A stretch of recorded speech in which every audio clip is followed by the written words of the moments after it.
안녕하세요. 사연에 빠지다의 DJ 민영입니다.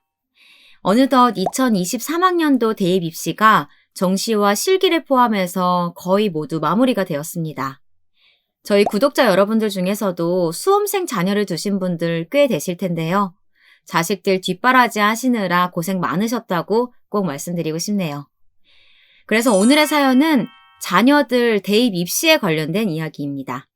오늘의 사연 어떤 내용인지 궁금하시죠? 바로 만나볼게요.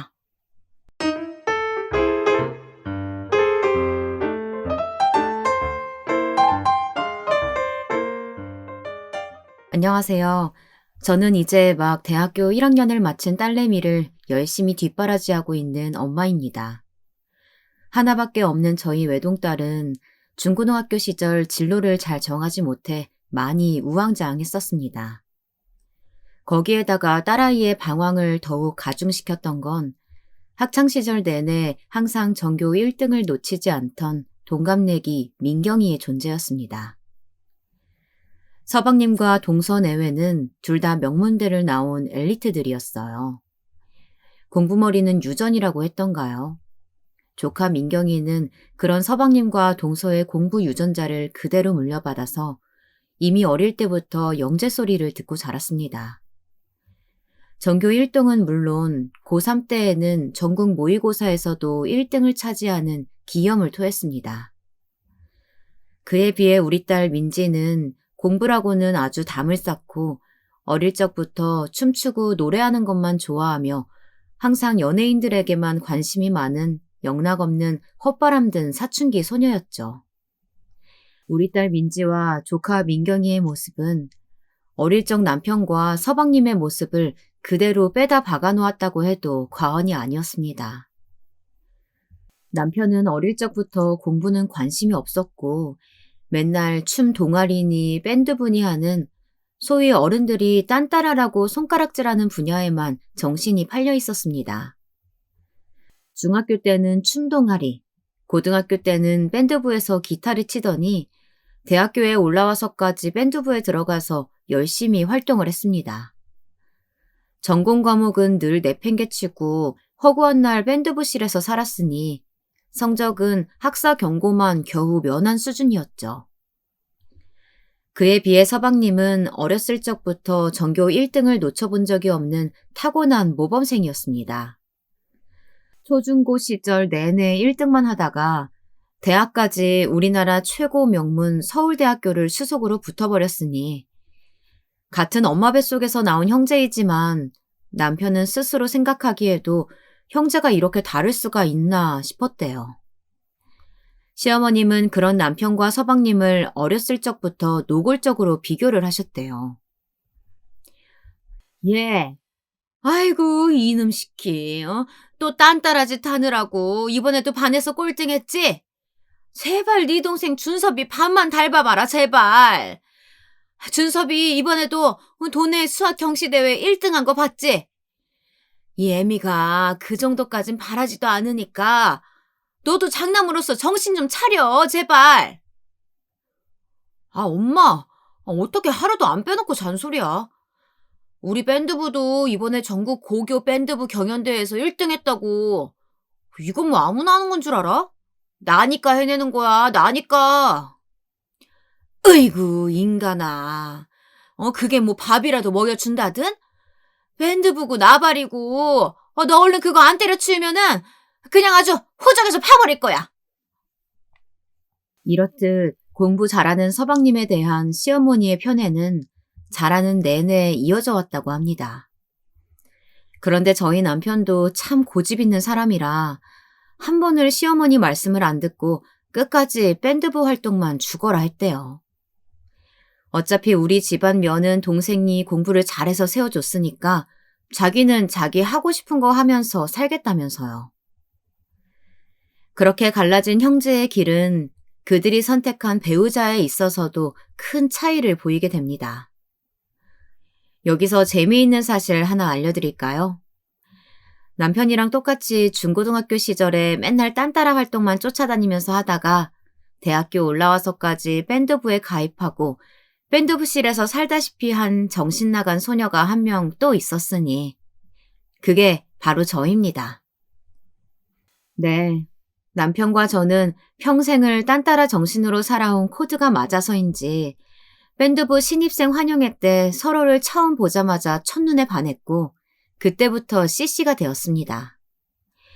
그렇게 오랜 연애 끝에 결혼해서 지금까지 살고 있네요. 정말 유유상종이란 옛말은 틀린 것이 없는 것 같아요.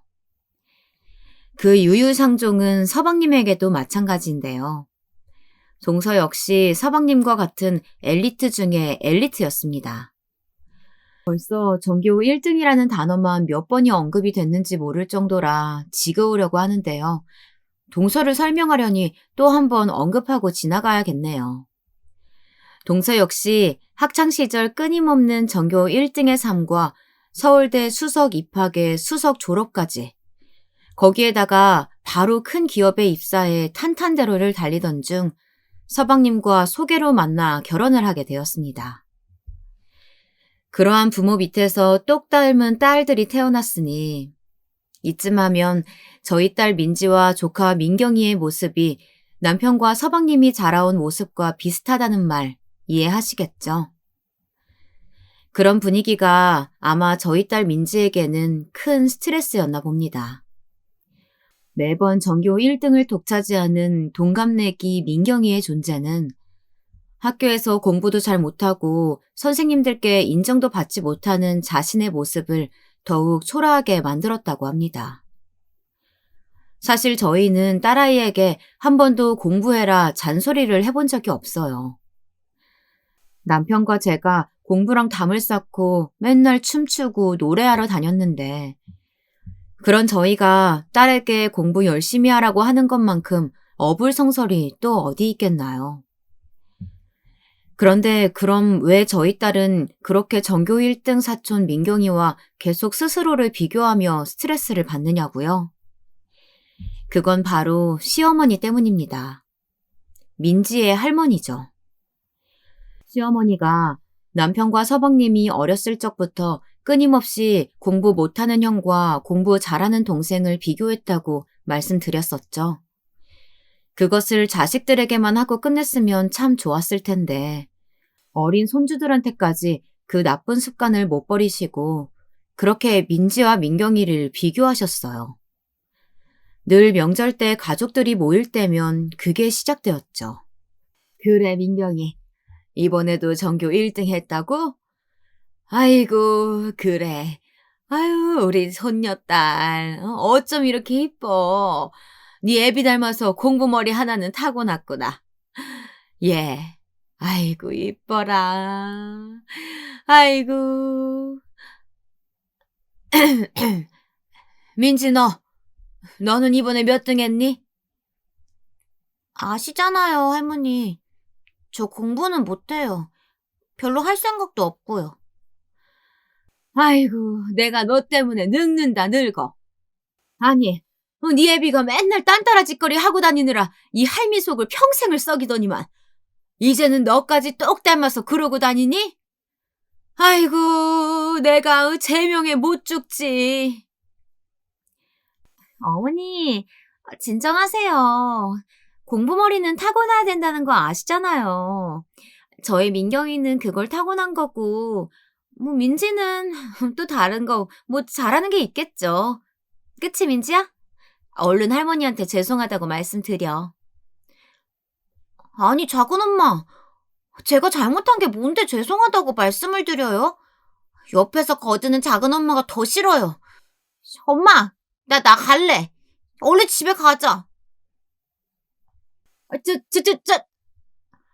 아이고, 공부를 못하면 예의범절이라도 발라야지.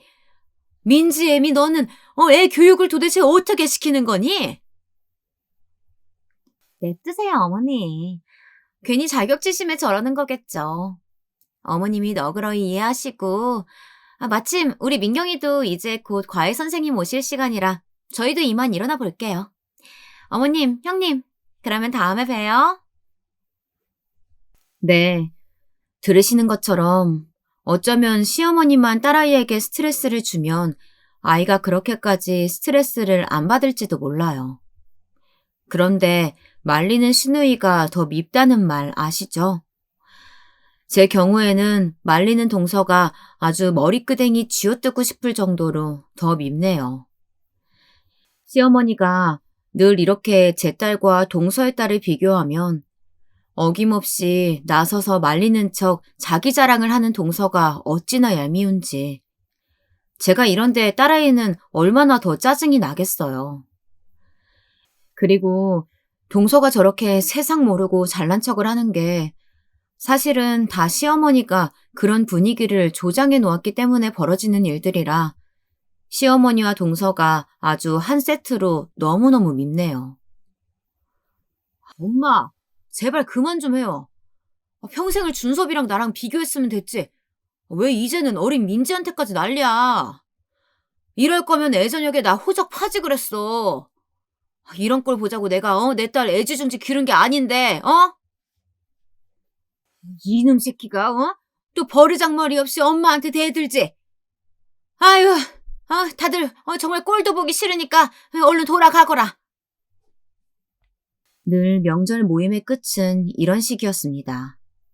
좋게 좋게 넘어가나 싶으면 어김없이 말미에 시어머니가 민지와 민경이를 비교하기 시작했고 그렇게 화가 난 남편과 시어머님이 다투다가 자리를 파하는 패턴이었죠. 딸아이는 사춘기에 예민한 때라 그랬는지 아무리 부모인 저희가 공부를 못해도 괜찮다, 건강만 해라 얘기를 해줘도 할머니와 작은엄마의 부정적인 시선만 더 크게 와닿았나 봅니다. 그런데 그러다 보니 딸아이는 오히려 스트레스를 해소하고자 춤추고 노래하고 했던 것이 고등학교에 올라와서는 아예 전공으로 삼아보고자 결심을 하게 되었습니다. 학창시절 내내 딴따라 활동을 했던 엄마 아빠의 피를 물려받아서인지 딸아이는 유난히 노래를 굉장히 잘 불렀습니다. 남편이 그랬듯 딸아이도 늘 장기자랑에 나가서 춤추고 노래하고 고등학교 동아리도 밴드부에 들어가 항상 메인 보컬을 놓친 적이 없었죠. 그렇게 고등학교에 올라와 대학 입시를 어떻게 해야 할지 고민하던 중 딸아이는 실용음악과에 가보고 싶다고 했습니다. 남편과 저는 흔쾌히 허락하고 바로 학원을 등록시켜 주었어요.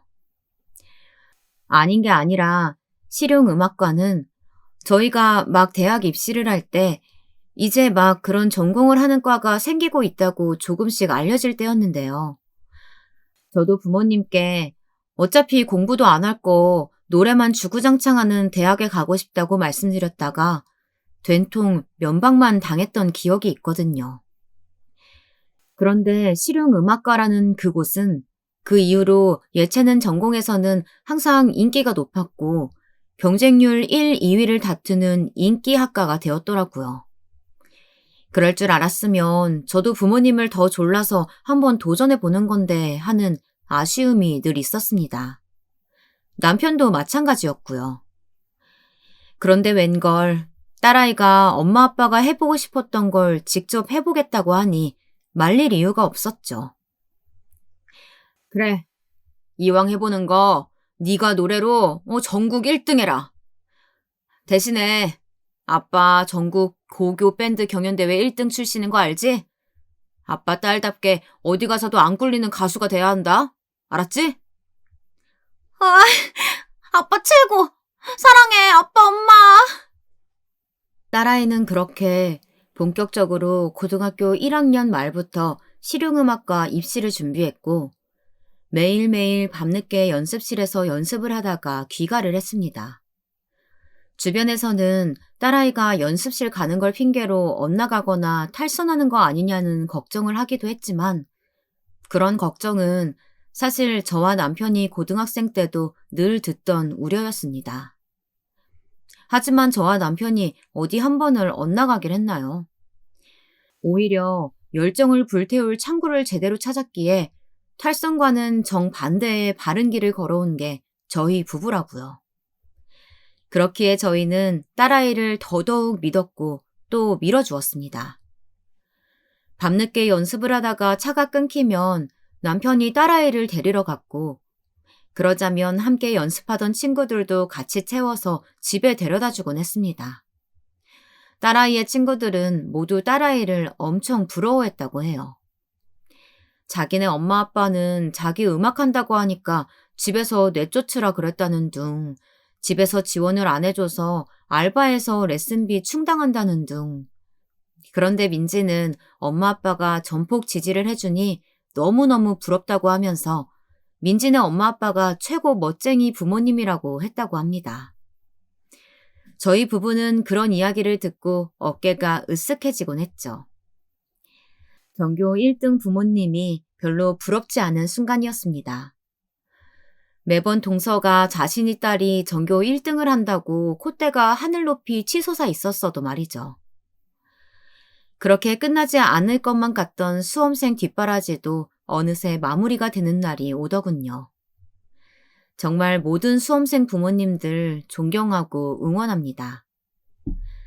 딸아이는 고등학교 내내 열심히 실기 준비를 한 끝에 국내에서 알아주는 정상급 실용음악과에 당당히 합격을 했어요. 저와 남편은 딸내미를 얼싸안고 빙글빙글 돌며 신나게 춤을 췄죠. 아이고, 딴따라 내 딸내미 드디어 해내는구나. 아니지, 이제 예술가라고 불러야지. 우리 예술가 딸, 일로와 일로와. 아이고 이뻐. 아우 아빠, 수염 따가워. 이게 다 엄마 아빠 덕분이야. 나 장학금도 받기로 했으니까 대학 내내 등록금 걱정은 붙들어 매셔. 맞아요. 딸아이는 원하던 학교에 입학한 것에 그치지 않고 좋은 성적으로 입학을 해서 장학금까지 받는 성과를 이뤄냈습니다. 효도가 별거 있겠나 싶었어요.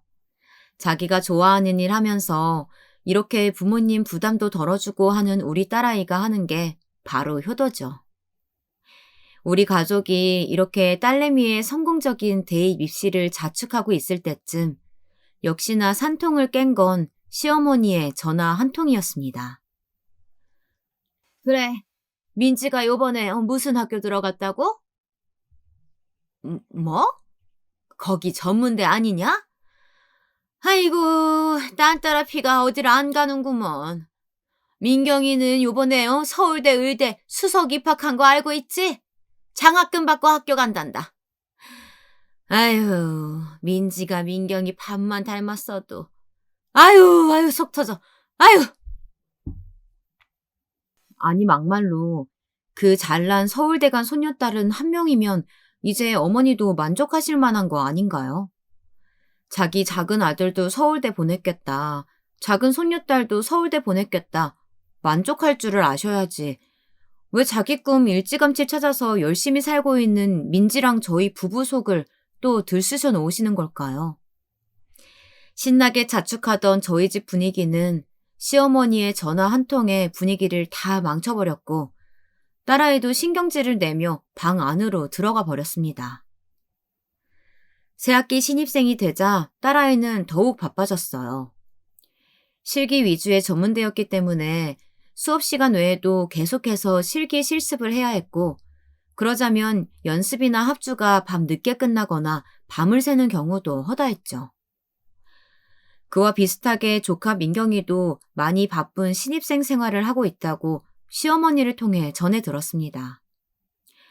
과 수석은 물론 학생회에 들어가서 학생 복지를 위해 힘쓴다느니 성적 우수생만 선별해서 여름방학 때 교환학생을 갈 거라느니 별로 저희는 궁금하지도 않고 듣고 싶지도 않은 이야기들을 계속 하시면서 저희를 불편하게 했습니다. 저는 똑같이 바쁘고 열심히 살고 있는 우리 딸아이는 왜 할머니의 인정을 받을 수 없는지 속상했지만요. 이제 딸아이도 성인이고 어릴 때만큼은 그렇게 스트레스를 받지 않는 것 같았어요. 저희도 어머님은 그렇게 영영 변하지 않을 뿐이란 걸 알기에 그럴 때마다 꾹꾹 참았습니다. 어차피 1년에 명절 때만 꾹 참으면 될 거 앞으로 몇 번이나 더 겪겠어 하는 마음으로요. 그렇게 시어머니의 손주들에 대한 무한 비교와 경쟁의식 조장에도 아랑곳 없이 시간은 잘만 흘러 어느새 추석이 다가오고 있었습니다. 여보, 우리 이제 명절 때 어머니 댁 그만 가면 안 될까? 민지도 다 컸고, 또 가면 분명히 민지랑 민경이 비교해대면서 우리 속 긁으실 게 뻔하잖아. 게다가 꼭 말 한마디 덧붙이는 동서까지. 사실 나는 동서가 말 한마디 더 보태는 게 더 꼴보기 싫어. 나도 가기 싫어, 여보. 하지만 당신도 알잖아. 엄마 홀로 되신 지 벌써 오래라. 나랑 준섭이마저 명절 안 찾아뵈면 정말 적적하실 거야. 나도 당신 말처럼 엄마가 애들 갖다 잔소리할 거 생각하면 딱 가기 싫은데, 그래도 나 장남으로서 역할은 하게 해주라, 여보. 그래도 민지도 이제 어디 내놔도 꿀리지 않는 어엿한 대학생이잖아. 그냥 늙은 노인네 푸념 들어드린다고 생각하고 여보랑 민지가 조금만 더 이해해줘. 부탁할게.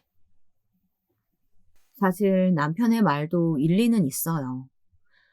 남편이라고 왜 자신을 편애하던 친엄마에게 미운 마음이 없겠어요. 다만 시아버지가 10년 전 병으로 돌아가시면서 마지막으로 남편에게 남긴 말씀이 남편에게 큰 책임감을 심어주었습니다. 네가 엄마에게 섭섭한 마음이 없다면 거짓말이겠지만 그래도 나 가고 나면 네 엄마는 너랑 준섭이가 꼭 지켜야 한다. 알았지?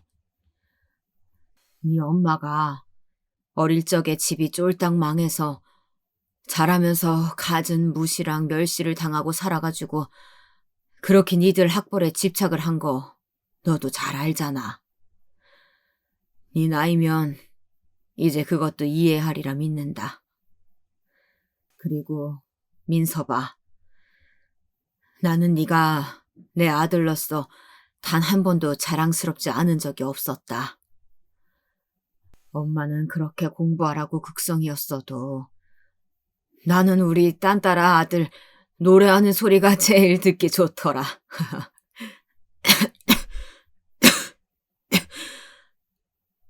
그럼 민섭아,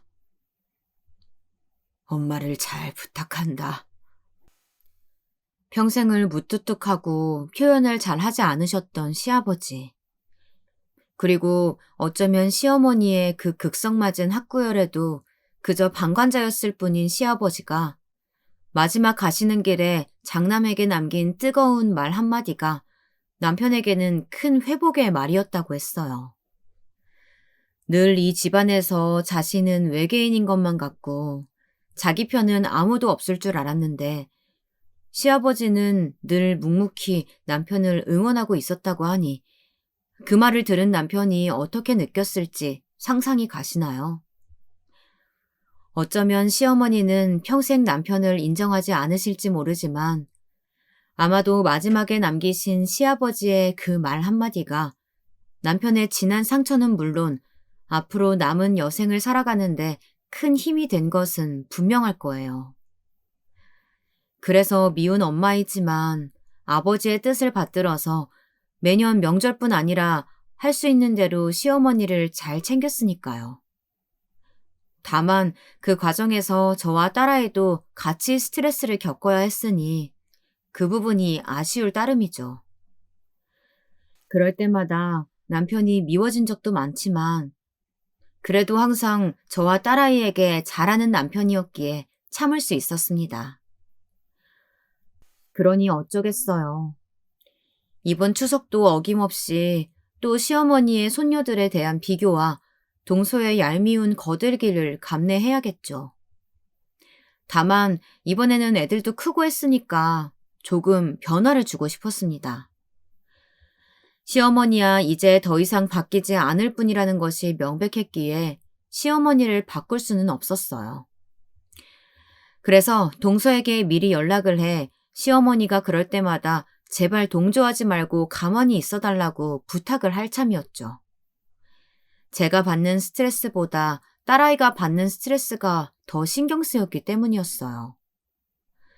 동서가 얄밉고 콧대 높은 캐릭터이긴 했지만 그래도 지식계층이고 나름 교양 있음을 자처하는 사람이니 손이 동서의 간곡한 부탁이면 들어주지 않을까 싶었습니다. 그렇게 명절 모임이 있기 며칠 전, 저는 동서에게 전화를 걸었습니다. 어머, 형님이 웬일로 다 전화를 하세요? 무슨 일이세요? 있지, 동서. 다름이 아니고 어머님이 민지보다 민경이 더 예뻐하시는 거 솔직히 동서도 잘 알잖아. 그 부분은 동서도 인정하지? 네, 뭐. 아무래도 민경이가 더 공부를 잘하고 하니까 어머님이 더 예뻐하시는 건 사실이죠. 그래. 우리도 사실 이제 그런 건 아무래도 상관없어. 다만 민지가 자라면서 그것 때문에 스트레스를 많이 받았는데 이제 민지도 민경이도 다 성인이잖아. 적어도 우리 선에서는 어머님이 그런 식의 분위기 조장하는데 동조는 하지 말자고. 그런 안 좋은 가풍은 우리 대에서 끊어야 하지 않겠어? 솔직한 말로 민경이는 동서가 매번 한마디씩 거드는 게 더 상처받았대. 어머나, 형님. 섭섭하게 무슨 말씀이세요? 제가 뭘 얼마나 거들었다고 그래요. 전 사실을 말한 것뿐이라고요. 민경이가 공부 잘해서 어머님한테 이쁨 받는 것도 사실이고, 민지가 공부 맨날 꼴찌하는데 정신 못 차리고 딴따라지 타고 다니는 거 바로 잡아주려고 한 것도 다 민지 위해서 한 말이에요. 그런데 그걸 거들어서 기분 나빴다고요? 아니, 공부 못해서 사회에 적응도 제대로 못할 것 같은 조카한테 조언 좀 해줬기로서니 어디서 버르장머리 없이 작은 엄마한테 기분이 나빴네 어쩌네 그런데요? 저 지금 굉장히 불쾌한 상황이거든요? 이만 전화 끊으시죠. 뭐라고? 동서, 지금 뭐라고 했어? 공부를 못해서 사회에 적응을 못해? 지금 말 다 했어? 그래, 그 공부 못하던 민지 지금 학교에서 매일 과 수석하고 난리도 아니야. 동서 자식만 뭐 맨날 1등 하는 줄 알아? 아, 그 이름도 듣도 보도 못한 전문대요? 그래요 뭐. 용의 꼬리보다는 닭의 머리죠. 아무튼 저는 이제껏 제가 어머님이랑 형님 앞에서 잘못 행동한 거 없다고 생각하고요. 저한테 그 문제로 이래라 저래라 하지 않으셨으면 좋겠네요. 이만 끊을게요. 아니, 동서! 동서가 말하는 내용도 하나하나 너무나 싸가지가 없었지만 자기 할 말만 하고 전화를 툭 끊어버리는 동서의 태도에 저는 화가 머리끝까지 차올랐습니다. 제가 전화를 끊고 씩씩거리고 있자 딸아이가 무슨 일이냐며 달려와 물었죠. 아니 그게 민지야 있잖아. 제가 동서와 나눈 통화 내용을 얘기해주자 딸아이는 극대노하며 자기가 지금 작은엄마한테 바로 전화해서 한 소리 해야겠다고 난리도 아니었습니다. 아유, 민지야. 너까지 그러지 말고 가만히 있어. 이건 어른들 일이니까 어른들이 해결하게 빠져 있어. 엄마, 나도 이제 어른이야. 더 이상은 할머니랑 작은엄마 저렇게 무례한 거 못 참는다고. 그래서 너가 어떻게 하겠다고. 지금 당장 뭐 작은엄마네 집에 쳐들어가기라도 할래? 엄마, 나한테 다 생각이 있어. 며칠만 기다리고 있어봐. 우리 다음 주 금요일에 할머니 댁 간다고 했지? 그때까지 엄마도 잠깐 좀 참고 기다려봐. 아휴, 네가 뭘 또 어쩌려고. 딸아이는 알 수 없는 예고만을 남긴 채 그렇게 집 밖에 나서더니 며칠을 여기저기 정신없이 돌아다녔습니다. 저는 이 어린애가 무슨 소송이라도 준비하나 싶었어요. 그 와중에 추석은 계속 다가오니 저도 어느새 딸아이를 신경 쓸 새가 없어 그새 딸아이가 한 말을 까먹고 있었습니다. 그렇게 다가온 추석 연휴 첫날, 어머님 댁으로 출발하려고 하는데 딸아이가 약속한 시간에 들어오질 않고 있었습니다. 얘가 도대체 어딜 가서 아직 안 들어오는 거야? 좀 더 있으면 차 엄청 막힐 텐데. 엄마, 나 왔어. 얼른 가자. 얼른. 현관문을 박차고 들어온 딸아이가 한 번도 할머니 댁에 갈 때 그렇게 신난 적이 없었는데 웬일인지 신나서 방방 뛰며 얼른 할머니 댁에 가자고 조르는 게 아니겠어요? 얘가 웬일로 그렇게 가기 싫어하던 할머니 댁에 얼른 가자고 이렇게 난리야? 아, 얼른 가, 엄마, 엄마. 아, 얼른. 남편과 저는 서로 마주보며 고개를 갸우뚱하고선 시어머님 댁으로 향했습니다. 명절에 시어머님 댁에 가면 늘 비슷한 풍경이었어요. 어색한 서방님 내외와 조카 민경이와의 형식적인 인사. 그리고 서방님네는 하염없이 버선발로 반기지만 저희에게는 시큰둥한 시어머니의 모습. 올해도 그 풍경은 배신하지 않고 어김없이 찾아왔더랬죠. 게다가 이번엔 며칠 전 동서와의 전화통화로 한바탕 한 상태라 그런지 더욱더 냉랭한 기운이 오갔습니다. 그렇게 형식적이고 어색한 만남이 끝나면 시어머니가 준비하신 저녁 식사 자리가 이어지고 이 저녁 식사 자리가 늘 저희 가족의 속을 긁어놓는 그 저녁 식사 자리였죠. 시어머니와 저희 집, 그리고 서방님네 모두 수도권에 살아서 명절에 하루만 모였기에 다행이지. 아마 다른 집들처럼 며칠씩 명절 내내 같이 있었으면 저희 집은 아마 전쟁이 나도 크게 났을 겁니다. 저희가 정말 열받아서 전쟁이 시작될 쯤이면 동서가 늘 민경이 과애니 뭐니 핑계를 대면서 얄미운 말만 콕 찔러놓고 쓱 빠지니 어쩌면 그동안은 그래서 전쟁이 안 일어났을지도 모르죠. 그런데 올해는 상황이 달랐습니다. 저랑 동서가 이미 전화로 한바탕 한 이후인데다가 늘 핑계대던 민경이 과외도 이제 대학생이 과외를 받긴 뭘 받겠어요. 저는 또 뭐라고 핑계를 대면서 얄미운 말만 남겨놓고 빠지는지 두고 보자 하고 있었죠. 그때쯤이었습니다. 시어머님의 어김없는 손녀딸 비교가 시작되었죠. 그래, 민경이는 요새도 학생활동 잘하고 있어? 그거 괜히 공부하는데 방해되는 거 아니야? 그러게요, 어머님. 저도 안 그래도 의사 되려면 공부 많이 해야 돼서 웬만하면 얼른 그만두고 공부에 집중하라고 해도 본인이 얼마나 신나서 잘 활동하는지 나중에는 학생회장도 생각하고 있대요. 그래도 뭐 그러면서도 과 수석은 놓치지 않고 있으니까 저도 말릴 수가 없네요. 저희 들으라는 듯 자식 자랑을 거나하게 해대는 동서의 모습도 여전했습니다. 아이고, 그래. 우리 손녀딸은 학생회장을 넘어서 대통령감이지, 대통령감. 그래, 민지는 요새도 그 무슨 연예인 흉내 내고 다니니? 연예인 흉내가 아니고 실용음악과요, 할머니. 네, 저도 학교 잘 다니고 있어요. 아마 어쩌면 제가 나중에 민경이보다 더 성공할 수도 있을걸요? 어머나, 얘가 꿈도 크다, 야. 얘, 네가 그깟 연예인 흉내 내면서 우리 민경이 뭐 발끝이라도 따라오겠니? 참 어이가 없다. 어이가 없어. 연예인 흉내라도 잘만 내면 그것만큼 멋들어지는 것도 없는데요. 아마 민경이가 잘난 작은 엄마 흉내 내는 것보다는 멋질걸요? 뭐? 너 지금 뭐라고 했어? 얘가 어른한테 싸가지 없이 어디서 따박따박 말대꾸야. 너 어른 작은 엄마한테 잘못했다고 사과하지 못하니?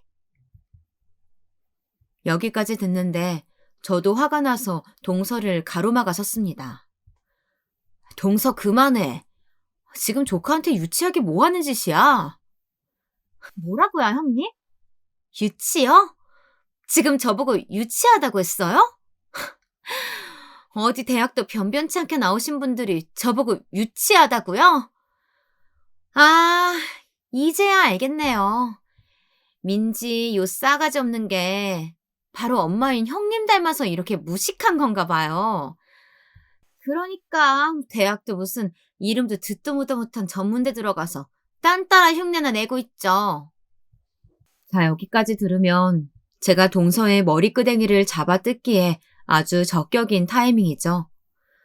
저랑 남편을 무시하는 것도 모자라서 이제는 딸아이까지 저를 닮아 무식하다뇨. 동서고 자시고 머리칼 한번 시원하게 쥐어뜯으면 청취자 여러분도 같이 속이 시원해질 텐데 어떻게 한번 쥐어뜯어 볼까요? 하지만 아니요. 저는 그렇게 하지 않았습니다. 저에게는 다른 무기가 있었거든요. 동서, 지금 뭐라고 했어? 나를 닮아서 민지가 무식해? 그래서 전문대를 갔다고? 자, 민지야.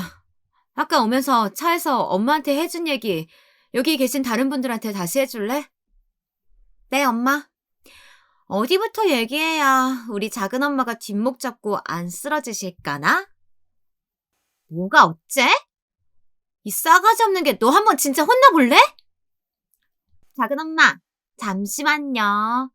저 혼내시기 전에 작은 엄마 딸 민경이부터 혼내셔야 될걸요? 뭐? 너 그게 무슨 되도 않는 소리야? 자, 이거 한번 들어보세요. 딸아이는 휴대폰 통화 녹음된 녹취록 하나를 재생했습니다. 여보세요? 수정아. 나야, 민지. 요새 학교 생활은 어때? 의대생은 1학년도 바쁘다며? 그런데 학생회까지 하려면 너무 힘들지 않아? 아유, 말도 마, 민지야. 나도 예과 때까지만 학생회를 하던지 아니면 그 전에 그만두던지 본과 들어가서 공부할 거 생각하면 올해는 못할 것 같아. 그래? 근데 저번에 내가 물어본 거 어떻게 됐어? 아, 그거? 야, 내가 말했잖아. 우리 학생회 서민경이라는 애 없다니까. 그래도 너가 자꾸 확인해달라고 닥달을 해서 내가 우리 의과대학이랑 학부 전체 다 뒤져봐도 우리 학번엔 그런 이름은 없어. 근데 서민경이 도대체 누군데 그래? 아, 그래? 아니야. 그런 게 있어. 나중에 자세히 말해줄게. 암튼 고마워, 수정아. 이따가 다시 전화할게. 자, 여러분. 이게 어떻게 된 일일까요? 전교 1등이라곤 놓쳐본 적 없는 수재 중의 수재. 동서가 그렇게 자랑스러워하던 천재딸이 사실은 서울대에 입학한 적이 없다니요. 네, 들으셨던 대로 그 통화 녹취록은 딸아이의 고등학교 동창 중에 서울대 의대에 진학한 학생회 활동을 실제로 하고 있는 수정이라는 친구와의 통화 내용이었습니다. 맞아요. 서울대 의대 수석 입학이라던 조카 민경이의 말은 새빨간 거짓말이었죠. 이 사실을 안 동서의 표정이 어땠을지 상상이 가시나요? 거기에 더해 거짓말이 완전히 들통난 조카 민경이의 표정까지요. 이게 무슨 소리야? 너 민경이, 이게 무슨 말도 안 되는 얘기야? 아니지? 저 못된 것이 지금 우리 다 속이고 연기하는 거지? 너 제대로 말해봐, 얼른! 미안해, 엄마. 민경이는 그 자리에 주저앉아 하염없이 울기 시작했습니다. 영문을 알 리 없는 동서는 어쩔 줄 몰라 하며 금방이라도 그 자리에서 도망가 버리고 싶어하는 표정이었고요. 한참을 울던 민경이가 울음을 그치고 진실을 털어놓았는데 그 내용은 다음과 같습니다. 민경이는 자라면서 사회적으로나 학업적으로나 많은 성과를 남긴 부모님의 존재가 항상 너무나 큰 부담이었다고 합니다. 게다가 어릴 적부터 서방님과 동서로부터 받은 심한 성적 압박 때문에 단 하루도 편하게 숨쉬고 산 적이 없다고 했어요. 엄마 아빠는 학창시절부터 사회에 나와서까지 단 한 번도 1등을 놓쳐본 적이 없기에 조금이라도 민경이가 점수가 떨어지려고 하거나 게으러지려고 하면 심하게 혼내고 매질을 했다고 합니다. 겨우 초등학교 3학년쯤 되었을 때였을까요? 동서는 민경이가 공부를 열심히 하지 않는다면서 문제집 한 권만 달랑 쥐어주고 내쫓고서는 그 문제집 한 권을 다 풀기 전까지는 집에 못 들어오게 한 적도 있다고 합니다. 그때는 한겨울 영하의 날씨였는데 말이에요. 중학교 때는 친구의 생일 파티가 너무 가고 싶어서 몰래 학원을 빠진 적이 있었는데 신나게 놀고서 집 안에 들어갔을 때 민경이가 마주한 건 커다란 몽둥이를 들고서 기다리고 있던 부모님의 모습이었다고 합니다. 서방님과 동서는 그날 문자 그대로 개패듯 민경이를 흠씬 두들겨 팼고 학교와 학원 가는 걸 제외하고는 중학교 졸업 때까지 외출 금지를 시켰다고 하네요. 고등학교에 올라가서도 동서 내의 엄격한 분위기는 계속되었고 그렇게 민경이는 항상 1등을 유지할 수 있었지만 고3이 되자 그동안 쌓여있던 민경이의 스트레스는 극에 달하게 됩니다. 3월 첫 모의고사에서 역시나 전국 1등을 했지만 그 이후부터는 그렇게 평생 해온 공부가 너무너무 하기 싫어져서 모든 걸 내팽개치고 놀기 시작했는데 문제는 거기서만 끝난 게 아니라 성적표를 조작하기 시작했다고 합니다. 워낙 머리가 비상했던 아이였기 때문에 어찌나 교묘하게 성적표를 조작하고 또 담임선생님을 잘 구워 삶았는지 서방님과 동서는 민경이의 고3 내내 민경이가 성적이 떨어지거나 학업에 충실하지 못했던 것을 꿈에도 몰랐다고 합니다. 한 가지 의아했던 건 평소 성적이 좋은 아이가 수시가 아닌 정시로 대학에 가겠다고 했을 때였는데요. 그냥 고개를 갸우뚱해하는 정도로 유야무야 넘어갔다고 해요. 그간의 성적을 조작한 것이 들키지 않고 이후에 대학 입학까지 조작하는 데에 유리하기 위해서 그랬던 것 같은데 서방님 내외는 눈치채지 못했던 거죠. 그렇게 고3 내내 이어온 거짓말은 스케일이 점점 커지면서 서울대 의대 수석 입학이라는 허언에 가까운 조작까지 이어지게 된 거예요. 민경이는 처음에 거짓말할 때에는 들킬까봐 무서운 마음밖에 없었는데 한 번, 두 번 거짓말을 할수록 점점 어렵지 않게 되고 나중에는 쾌감까지 느껴지더랍니다.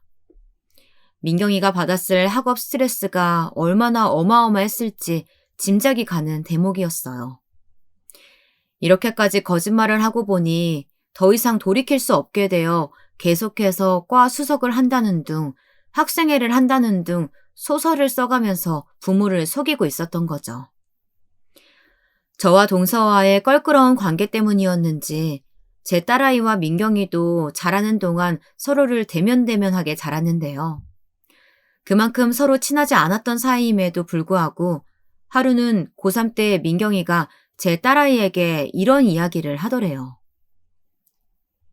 민지야, 너 살면서 부모님한테 제일 크게 불효한 게 뭐야? 응? 불효? 글쎄, 공부 못하는 거 아닐까? 나는 너처럼 전교 1등도 아니고 공부랑은 아예 담을 쌓았으니까. 전교 1등? 그거 그렇게 재밌고 좋기만 한 건 아니야. 야, 너 무슨 그런 재수없는 소리라냐?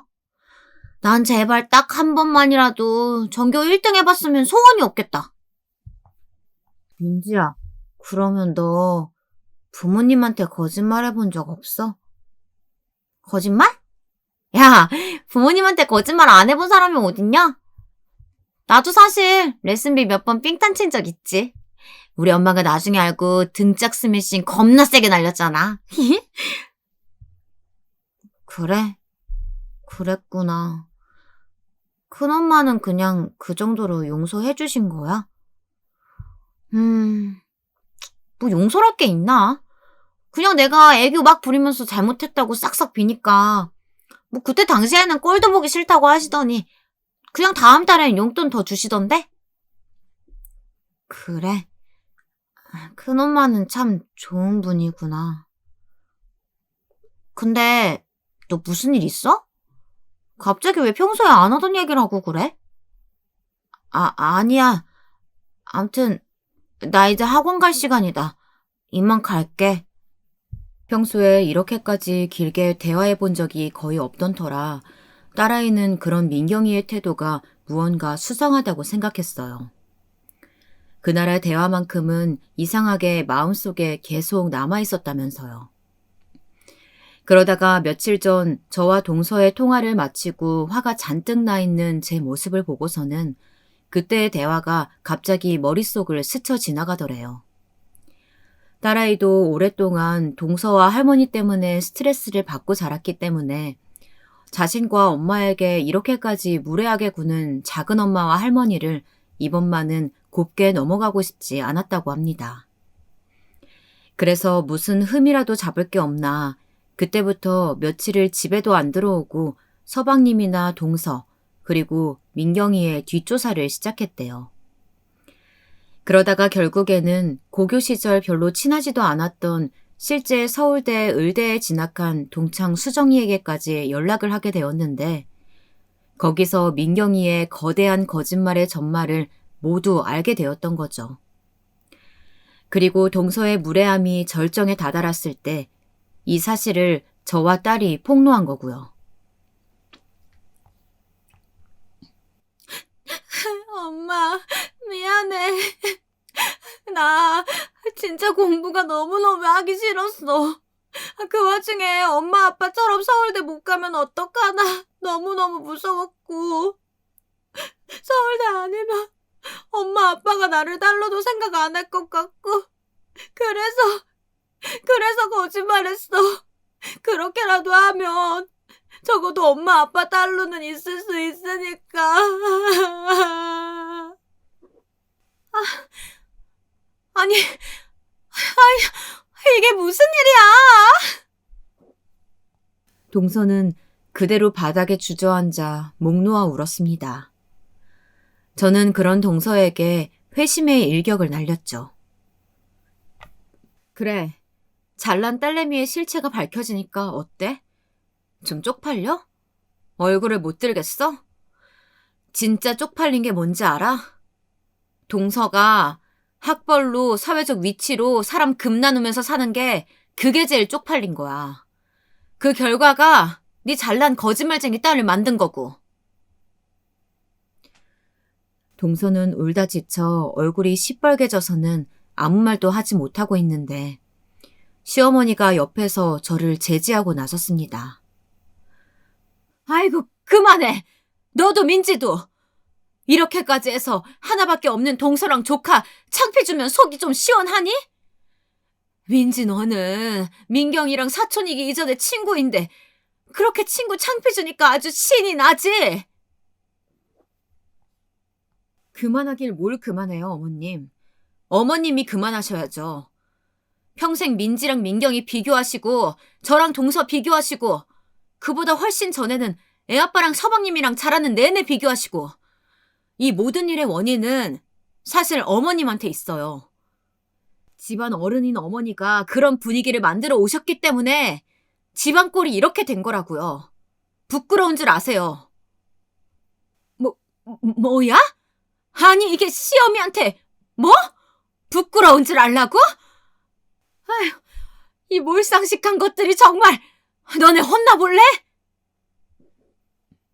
누가 몰상식하고 누가 정상인지는 오늘 명명백백하게 밝혀진 것 같네요, 어머님. 이제 저랑 민지는 평생 여러분 얼굴 안 보고 살아도 될 것 같아요. 부디 잘나고 높으신 집안분들끼리 영원히 행복하게 잘 사세요. 가자, 민지야. 아, 당신도 얼른 따라 나와. 뭐 하고 있어? 그렇게 통쾌한 복수국을 끝내고 돌아오는 차 안에서 저는 남편에게만은 조금 미안한 마음이 들었습니다. 저는 적어도 저는 민지를 생각해서라도 어머님이랑 동서랑 저렇게 무례하게 구는 것을 내버려 둘 수 없었기에 필요한 행동이었지만 남편이 시어머니를 생각하는 마음이 어떤지를 잘 알고 있었기에 너무 심했나 하는 생각이 들었거든요. 하지만 남편은 그런 저를 이해해 주었고 남편 역시 민지를 위해서라도 시어머니나 동서에게 한 번은 얘기해야겠다고 생각을 하고 있었는데 차라리 잘 됐다고 말해줬습니다. 대신에 제게도 화가 좀 가라앉으면 시어머니께 전화라도 한 통 드리라고 했습니다. 제 성격에 평생 시어머니 안 보고 살 건 아니지 않냐고 하면서요.